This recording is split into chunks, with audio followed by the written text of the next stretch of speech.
북한이 우리 측과 연결된 도로와 철길을 끊겠다고 선언했습니다. 그러면서 방어 구조물을 요새화하는 공사를 진행하겠다고 밝혔는데요. 한편 예고했던 대로 헌법은 개정했지만 김정은 국무위원장이 지시했던 통일 삭제 여부 등이 반영됐는지는 공개하지 않았습니다. 어떤 의도가 담긴 건지 오늘 김열수 한국군사문제연구원 안보전략실장과 함께 자세한 얘기 나눠보겠습니다. 어서 오시죠. 네, 안녕하십니까. 안녕하세요. 북한이 남측과 연결된 육로, 철길 모두 끊어버리고 요새화하겠다라고 했습니다. 길이가 한 254km에 달하는데 어떤 의도가 담겨 있다고 볼 수 있을까요? 사실상은 이제 북한이 이렇게 남북한의 관계를 단절하겠다라고 얘기한 것은 작년 연말에 있었던 노동당 중앙위원회 전원회의에서 김정은이가 적대적 두 국가 관계로 규정을 하고 교종국 관계로 규정한 이후에 1월 15일 날 있었던 최고인민의 시정연설을 통해서 사실상 통일조항을 드러내고 영토조항을 삽입하라고 얘기를 했잖아요. 그 이후에 사실은 북한에서는 이미 요새화 작업이 쭉 진행이 되어 왔어요. 네. 어떻게 보면은 DMZ에서 지뢰지대 설치됐죠. 경의선 그리고 여기 이제 동해선 거기에 이제 철로 그리고 침목 가로동 다 드러냈잖아요. 그리고 이제 어떻게 보면 화살머리 고지라고 하는 그 국군 유해 그렇게 수습했던 그 지역의 전술도로까지도 지금 다 이게 이제 지뢰지대가 설치가 됐거든요.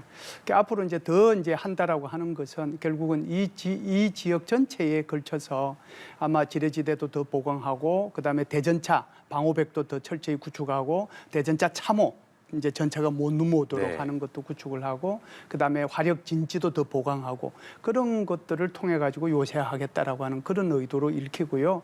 그렇게 하겠다라고 하는 것은 사실상 6일과 7일 이틀 동안에 걸쳐 가지고 최고인민회의가 개최가 됐지만 헌법 개정이 구체적으로 어떻게 됐는지는 모르고 영토 조항이 들어갔는지 안 들어갔는지는 모르지만 영토 조항의 포함 여부와 관계없이 북한은 남북 간의 관계 단절을 가시적으로 하기 위한 이런 조치를 하기 위해서 이런 발표를 하고 이것을 유엔사에 통보하지 않았나 이렇게 생각을 합니다. 그러면 그 이전에도 이런 정도의 움직임을 해왔지만 공식화했다는 게 결국 남북 간의 단절을 가시화하기 위한 조치라고 해석을 하면 되는 건가요? 그렇죠. 이제 그것을 이제 왜 하필이면 그 우리 한국에다가 통보를 안 하고 그 이제 유엔사에다 통보를 해주느냐 그렇죠. 하는 이제 그런 문제가 이제 되는 거거든요.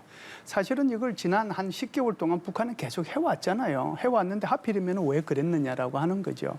그래서 제가 볼 때는 그렇게 한 이유가 아마 한국을 이제 더 이상 상대하기 싫다. 적대적인 국가고 말만 들어도 지겹다라고 이제 계속해서 김정은이가 얘기를 해오지 않았습니까? 그 일환으로 이제 이렇게 한 거다라고 보고요. 그리고 이제 이걸 한국에서는 얘기 안 하고 이제 유엔사만 얘기한 것은 유엔사라고 하는 것은 정전협정의 당사자잖아요. 정전협정의 당사자인데다가 DMZ를 관리하는 소위 말하는 비무장지대를 관리하는 주체거든요.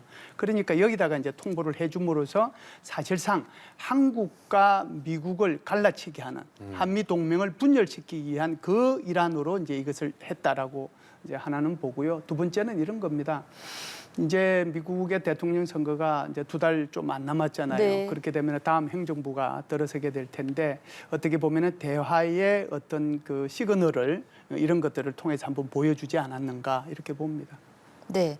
근데 또 잠시 말씀을 해주셨지만 이게 결국에는 김정은 위원장이 앞으로 헌법 개정을 위해서 좀 영토 분리 절차를 밟으려고 하는 것이 아니냐라는 해석도 나오거든요. 이 부분에 대해서는 어떻게 보세요? 그렇죠. 지금은 이제 사실상 최고인민회의를 통해서 헌법 개정이 어떻게 됐는지 우리는 알 수는 없잖아요. 사실상 헌법 개정이 됐을 수도 있고 안 됐을 수도 있는데요. 됐는데 공표를 안 했을 수도 있고 또 안 됐을 수도 있는데 북한으로 봐서는 나중에 헌법 개정을 설령 한다고 하더라도 우선 가세적인 조치부터 먼저 취하겠다라고 하는 그런 이제 조치의 일환으로 이런 행동을 했다 이렇게 볼 수가 있죠. 헌법 개정 절차에 그러면은 좀 착수하고 어느 정도 수준의 개정이 이루어질 거라고 보시는 건가요? 헌법 개정은 이제 세 가지를 가지고 세 가지 시나리오로 저는 이제 생각을 하거든요. 유추를 해볼 수가 있는데요.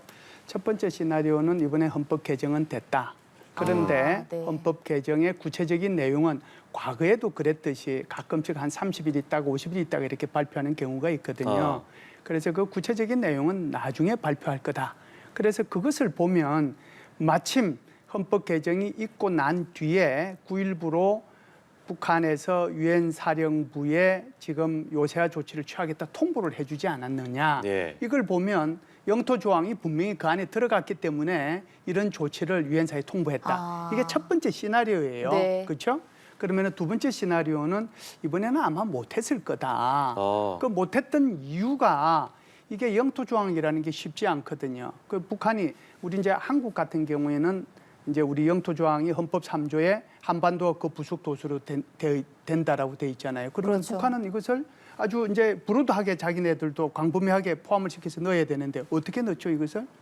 이것을 어떤 지역을 뭐 넣었을 수도 없고 굉장히 여기에 대해서 쉽지 않은 고민을 이제 해야 되는 그런 필요성이 북한한테 있는 거죠. 네. 영토 조항도 그렇고 통일 조항 같은 경우에도 선대가 이룩한 입적을 전부 다 깡그리 무시해야 되는데 이것을 지난 1945년도 이후에 지금까지 북한이 계속 북한 주민들한테 세뇌 교육을 시켜왔는데 이걸 하루아침에 드러낸다? 이게 어렵단 말이죠.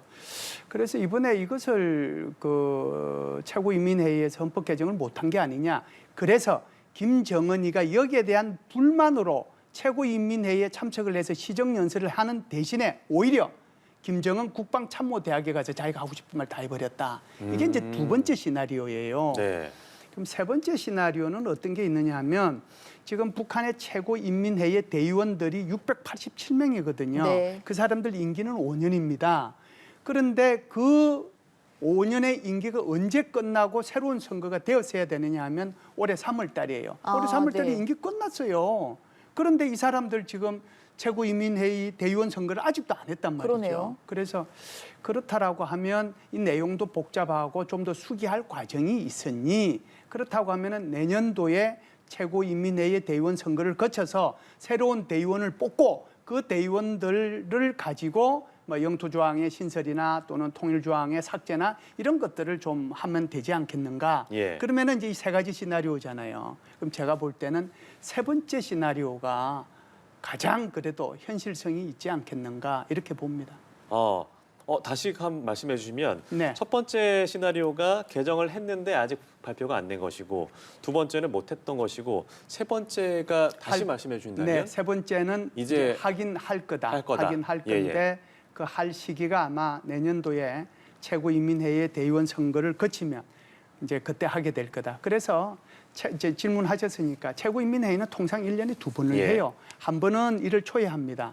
한 번은 통상 북한의 정부 수립일인 9월 9일을 전후해서 또는 10월 10일 당 창건일을 전후해서 하거든요. 1년에 두 번 해요. 네. 그런데 통상 보면 9월 9일 이전에 했어요. 정부 수립일 이전에. 그런데 올해 같은 경우는 굉장히 늦어졌죠. 그렇기 때문에 10월 6일, 7일 뭐 이렇게 7일, 8일 이렇게 했는데 그만큼 이제 고민해야 될 일이 많았다라고 하는 거죠. 어찌됐든 당 창건 기념일 이전에 한 거죠. 그렇다라고 하면 내년도에 그러면은 원래 계획대로라고 하면 얘들의 관행에 의하면은 최고인민회의가 1월 달에 열려야 되는데 대의원 선거를 3월 달에 할 거거든요. 모르죠. 이것도 뭐 1월 달에 땡길 수는 있기는 예. 있을 겁니다. 북한이 워낙 마음대로 하니까.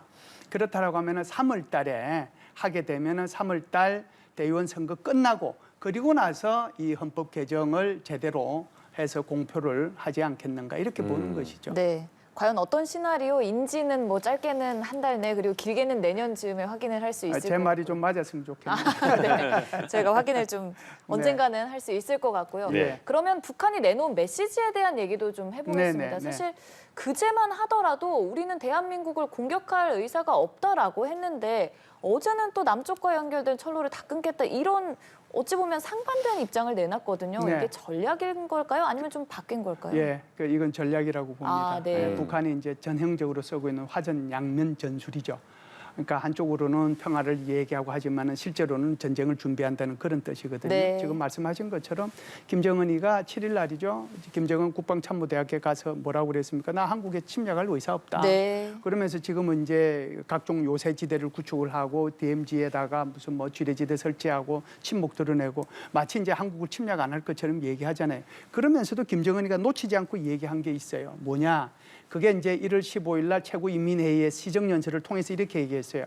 전쟁이 나면 한국을, 대한민국을 점령하고 평정해서 그것을 공화국에 편입시키는 것을 헌법 조항에 넣어라 이렇게 아. 얘기를 했고요. 그리고 이제 엊그제 김정은 국방종합대학에서 한 연설에서는 뭐라고 그랬습니까? 우리 군사력을 모두 다 사용하겠다. 그런데 여기에는 핵무력도 포함이 된다. 그러면 우리가 북한이 얘기하는 것을 들을 때 어떤 식으로 들어야 되느냐면 항상 두 가지를 고려해서 들어야 돼요. 하나는 능력, 하나는 의도예요. 북한이 말을 하잖아요. 이것은 이렇게 하려고 한다, 저렇게 하려고 한다. 여기에다가 초점을 두면은 능력을 강구하기가 쉽고 잃어버리기가 쉬워요. 중요한 것은 상대방이 가지고 있는 능력이 얼마나 크고 위협적이냐, 거기에 초점을 맞춰서 안보는 대비를 해야 되는 거거든요. 상대방의 말만 믿어서는 안 되는 거고요. 그런 차원에서 북한은 지금 철저하게 화전양면 전술을 구사하고 있다, 이렇게 볼 수가 있죠. 그런데 사실 이제 육로를 끊는다는 것은 어떤 공격적인 수단보다는 상대의 공격을 차단하는 방어적인 수단에 좀 일환이 아닐까라는 생각이 들기도 하고, 또 김영호 통일부 장관이 군사적 긴장감을 북한이 높일 수 있다라고 했는데 어떤 쪽에 좀 쏠릴 수 있을까요? 군사적 긴장감이요. 크게 보면 뭐 통일조항은 큰 군사적 긴장감이 아마 없을 겁니다. 통일조항을 네. 삭제하더라도. 근데 문제가 되는 것은 영토조항의 신설이거든요. 그러면 영토라고 하면은 땅에 문제가 있을 거고 영해에 문제가 있을 거고 영공에 문제가 있을 겁니다. 예. 영해와 영토를 올린 것이 영공이니까 영공은 뭐 큰 문제가 안 돼요. 사실은 중요한 것은 영토 문제하고 영해 문제인데 두 가지만 얘기해 보겠습니다. 영토 문제 한번 볼게요. 자, 영토 조항을 신설해야 되는데 북한은 영토를 어떻게 규정을 하죠? 한번 보시죠. 우리가 DMZ라고 하는 것은 비무장지대지 않습니까? 네. 네. 군사 분계선이 이렇게 중간에 있으면 북쪽으로 2km에 북한의 철책선이 있고 남쪽으로 남쪽으로. 2km에 예. 남쪽에 철책선이 있어서 이 4km 전체가 DMZ. 254km에 걸쳐서 소위 말해서 비무장지대란 예. 말이죠. 그런데 영토 조항이면 이것을 인정을 안 하고 북한이 북쪽에 있는 철책선을 여기에 있는 군사 분계선까지 내려버리면 어떡하죠? 영토 조항에 이걸 영토라고 그랬는데 여기다가 철책을 두는 것이 맞을까요? 자기네들이 생각할 때 여기 군사 분계선으로 내리는 게 맞을까요? 그렇기 때문에 예. 합참에서 이렇게 얘기했습니다. 만일에 현상 변경을 하거나 그러면 우리는 거기에 있는 지휘 세력, 지원 세력까지 다 응징을 철저하게 하겠다라고 한 비무장- 이유가 예. 그거예요. 그렇기 때문에 단순히 지금 북한 지역의 북쪽 철책선을 연해 가지고 여기서 방벽을 설치하고 총구를 뭐 어떻게 더 강화하고 여기에 뭐 참호를 더 파고 하는 건 이건 별 문제가 안 돼요. 네. 문제는 이것을 군사 비무장지대까지 분계선 확장해서. 쪽으로 예. 할까봐 그렇게 되면 이건 아주 심각한 문제가 생긴다는 게 영토 조항이에요. 두 번째는 영해 조항인데요. 네. 영해 조항은 지금 북한이 지금까지 한 3개 정도의 새로운 뭐 경비 개선, 뭐 통항 질서 뭐 이런 것들을 발표를 했잖아요.